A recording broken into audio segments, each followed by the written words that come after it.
Yes, sir. Thank you for that introduction. So Nothopassalora Personata.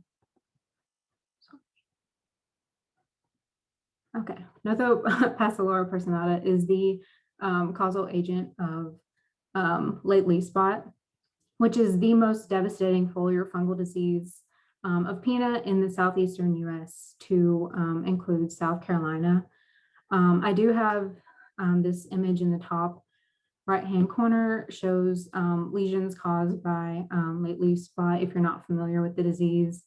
And it is, the disease can cause up to 50% yield loss without proper management.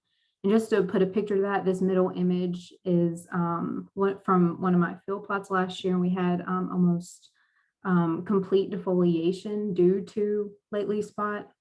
And the reason the disease is can be so devastating is because of the polycyclic disease cycle. And if you look at this bottom image, these are the spores that form on the abaxial side of the leaf. And so these spores are dispersed to, after formation, they're dispersed to healthy leaves. And that's how it's polycyclic, because this continues throughout the duration of the season.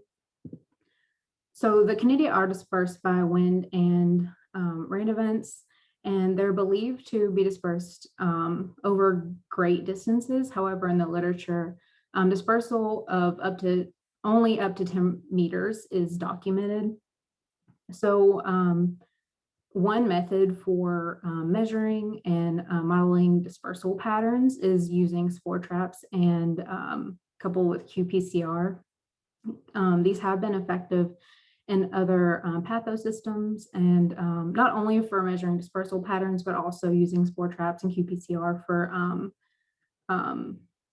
initial detection and initiating management. Anyways, so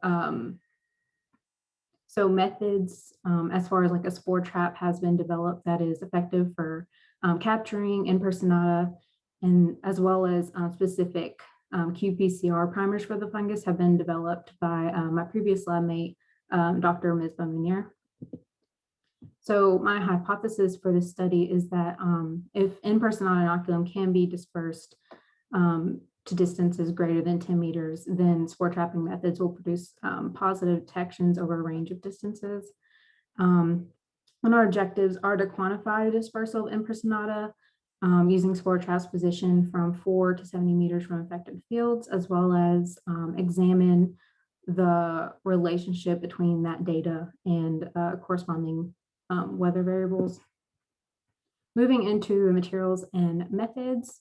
So I used these custom impaction samplers based on MISPA's design. They are solar powered. And so down here is where the motor is. And here's a close-up. So here's the motor. It attaches to this aluminum arm. And then we have these two stainless steel rods that are coated in grease. And so that arm spins, and that's actually on those rods is where I capture the spores. And so I do want to mention this study has only been conducted over 1 year. We had 3 locations, 2 of which were at Edisto rec, which is where I'm at. And then one set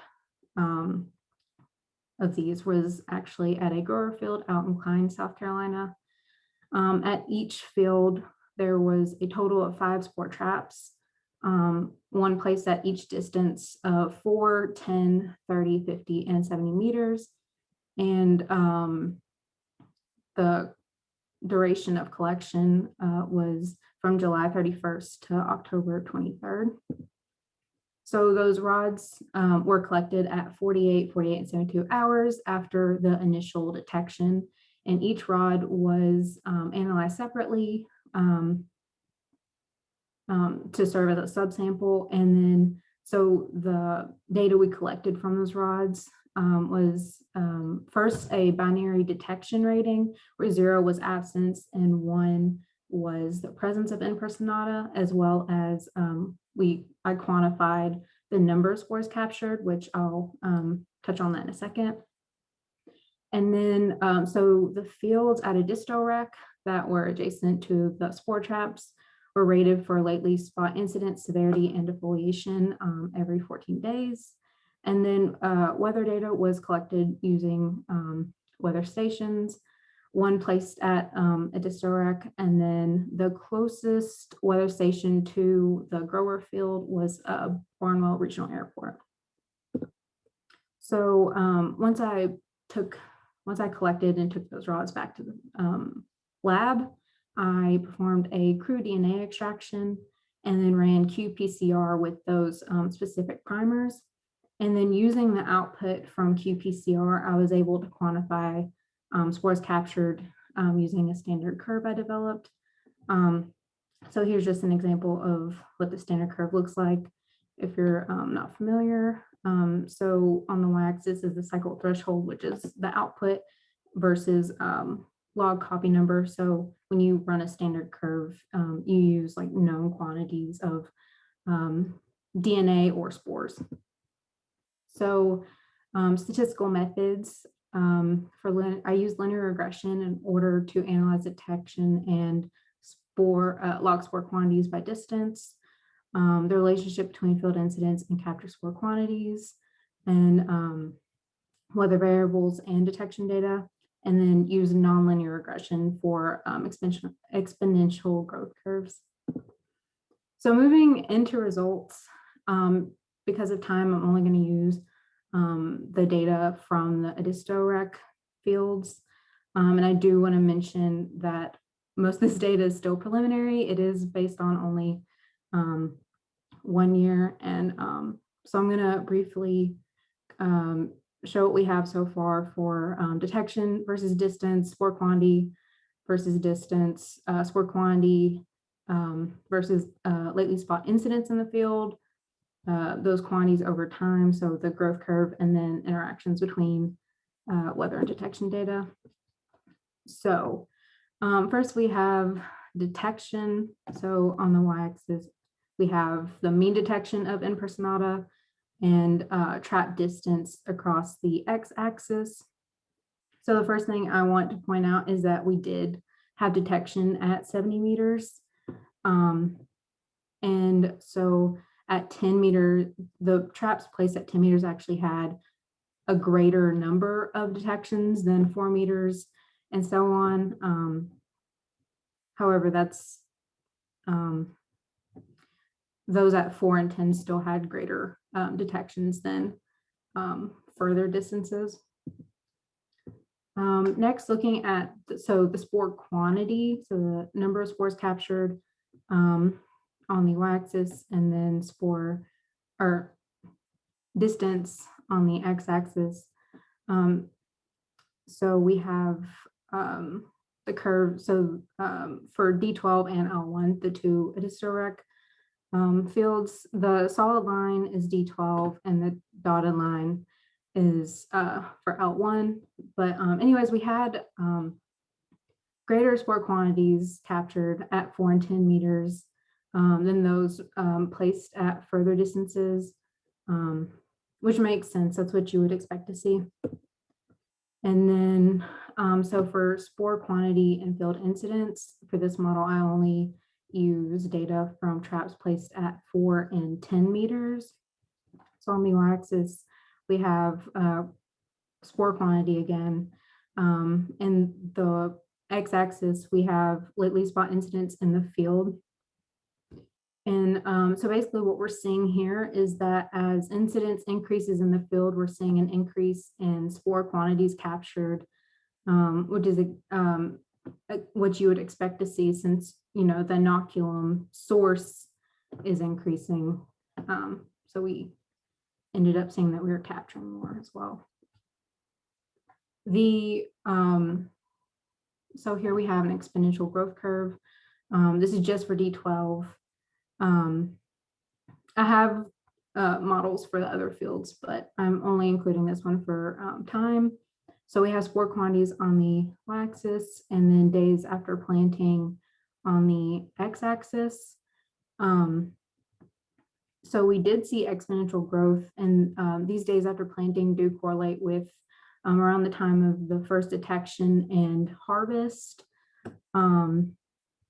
And just so we did see, an increase in that growth later, closer to harvest, and that these dates kind of line up with what we were seeing in the field as far as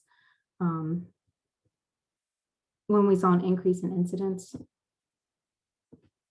Now looking at weather conditions over the growing season for Edisto. On the y-axis, we have wind speed and precipitation.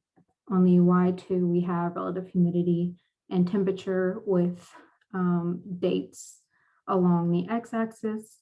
I know this is a lot to look at. I just want to show some of the trends. And then the orange little x's represent dates where we had detection from at least one rod at one field.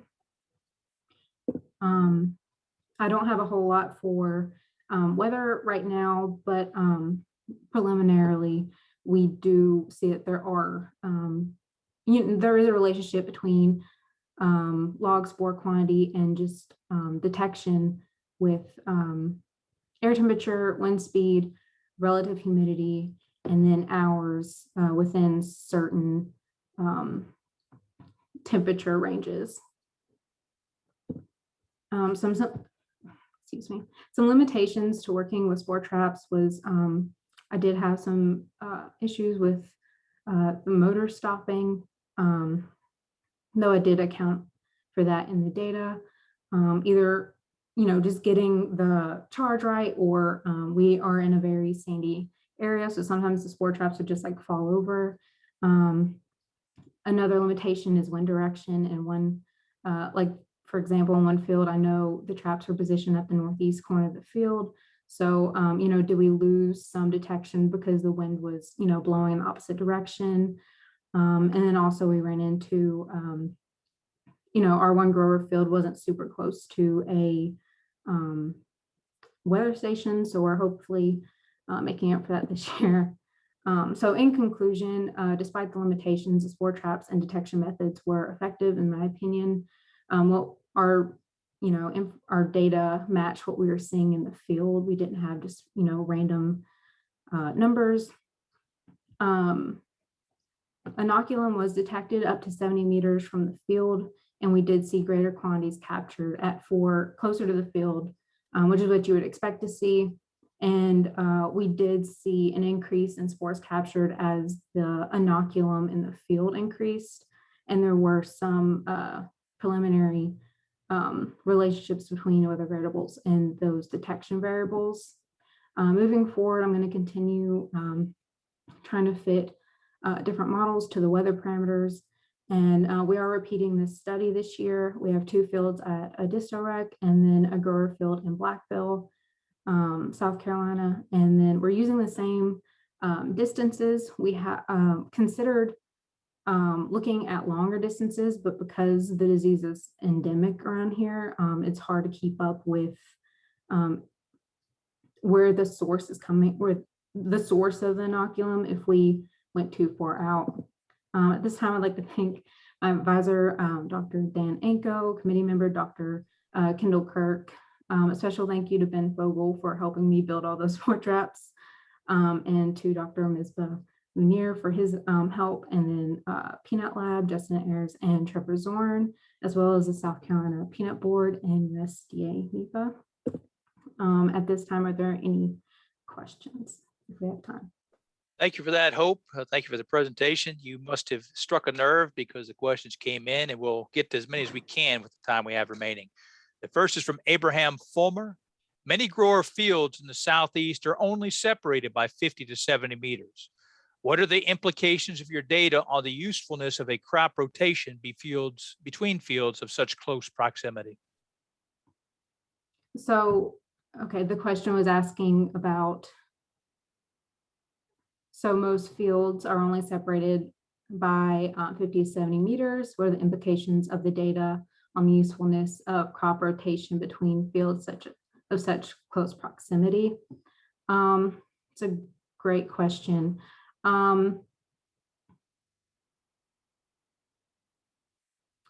So based on this data, I would say we probably shouldn't place fields that close together.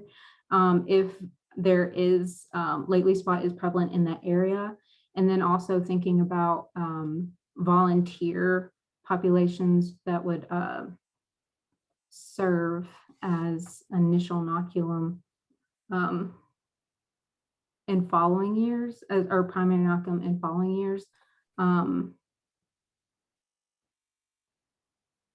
Sorry. That's fine. That's the time we have. Okay. So thank you very much. That's the time we have for the presentation. And thanks to all of our speakers in this morning's session.